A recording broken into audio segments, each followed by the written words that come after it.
Home plus മീഡിയയുടെ പുതിയൊരു വീഡിയോയിലേക്ക് സ്വാഗതം.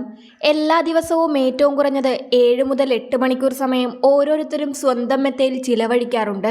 ചിലർ അതിൽ കൂടുതൽ നേരവും. സുഖകരമായ ഉറക്കം ആരോഗ്യത്തിനേറെ പ്രധാനവുമാണ്. ചിലപ്പോഴെങ്കിലും ശരിയായ ഉറക്കം കിട്ടുന്നില്ല എന്ന് പരാതിപ്പെടാത്തവർ ഉണ്ടാകില്ല. ഇത് ആരോഗ്യ പ്രശ്നങ്ങൾ കൊണ്ട് തന്നെ ആവണമെന്നില്ല. കിടക്കുന്ന മെത്ത ശരിയായ വിധത്തിലല്ല ഉപയോഗിക്കുന്നതെങ്കിൽ അത് ഉറക്കത്തിന് തടസ്സം സൃഷ്ടിക്കാൻ സാധ്യതയുണ്ട്. മെത്ത ഉപയോഗിക്കുമ്പോൾ ശ്രദ്ധിക്കേണ്ട ചില പ്രധാന കാര്യങ്ങളുണ്ട്. അവ എന്തൊക്കെയെന്ന് നോക്കാം.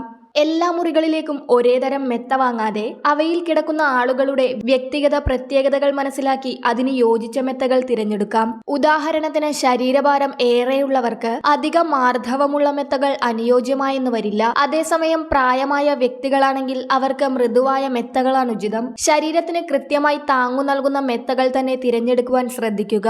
മെത്ത വാങ്ങി കട്ടിലിട്ടു കഴിഞ്ഞാൽ കാലങ്ങളോളം മാറ്റമില്ലാതെ മെത്ത അതേ നിലയിൽ തുടരുകയാണ് പല വീടുകളിലെയും പതിവ്. മെത്ത ഉപയോഗത്തിൽ പലരും വരുത്തുന്ന ഒരു വീഴ്ചയാണിത്. ചുരുങ്ങിയത് 3 മാസത്തിൽ ഒരിക്കലെങ്കിലും മെത്ത മറിച്ചിട്ട് മറുപുറം ഉപയോഗിക്കേണ്ടതാണ്. അത്തരത്തിലുള്ള മെത്തകൾ തന്നെ തിരഞ്ഞെടുക്കുകയും വേണം. പതിവായി കിടക്കുന്ന ഭാഗത്ത് കുഴിവുകൾ ഉണ്ടായി സുഖകരമായ ഉറക്കം തടസ്സപ്പെടുന്നത് ഒഴിവാക്കാൻ ഇതിലൂടെ സാധിക്കും. പൊടിപടലങ്ങളും ചർമ്മകോശങ്ങളും വിയർപ്പുമെല്ലാം മെത്തയിൽ അടിഞ്ഞുകൂടുന്നത് സാധാരണമാണ്. പക്ഷേ പലപ്പോഴും ഇതൊന്നും കണ്ണിൽ പെട്ടെന്ന് വരില്ല. എന്നാൽ ഈ അശ്രദ്ധ മൂലം മെത്തയിൽ ബാക്ടീരിയകളുടെ സാന്നിധ്യം വർദ്ധിക്കാനുള്ള സാധ്യത ഏറെയാണ്. മെത്തയിലെ തുണി വേഗത്തിൽ ചീത്തയാകുന്നതിനു പുറമെ അതിൽ കിടക്കുന്നവർക്ക് അലർജിയോ മറ്റസുഖങ്ങളോ ഉണ്ടായെന്ന് വരാം. അതിനാൽ കൃത്യമായ അളവിലുള്ള ഒരു മെത്ത കവർ ഉപയോഗിക്കുവാൻ ശ്രദ്ധിക്കുക.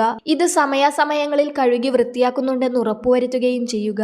മെത്തകൾ കണ്ടാൽ കുട്ടികൾ അതിൽ കയറി ചാടുന്നത് പതിവ് കാഴ്ചയാണ്. കുട്ടികളുടെ കുസൃതി എന്ന് കരുതി അത് ആസ്വദിക്കുന്നവരാവും അധികവും. എന്നാൽ ഇത് മെത്തകൾക്ക് വേഗത്തിൽ കേടുപാടുകൾ ഉണ്ടാകുവാൻ മാത്രമേ ഉപകരിക്കൂ. കുട്ടികൾ ചാടുമ്പോൾ പുറത്തെ തുണിയിൽ കാര്യമായ പ്രശ്നങ്ങൾ ഉണ്ടായതായി തോന്നിയില്ലെങ്കിലും മെത്തയ്ക്കുള്ളിലെ സ്പ്രിങ്ങുകൾക്കും ഫ്രെയിമിനുമെല്ലാം കാലപ്പഴക്കമില്ലാതെ തന്നെ സാരമായ കേടുപാടുകൾ ഉണ്ടാകും.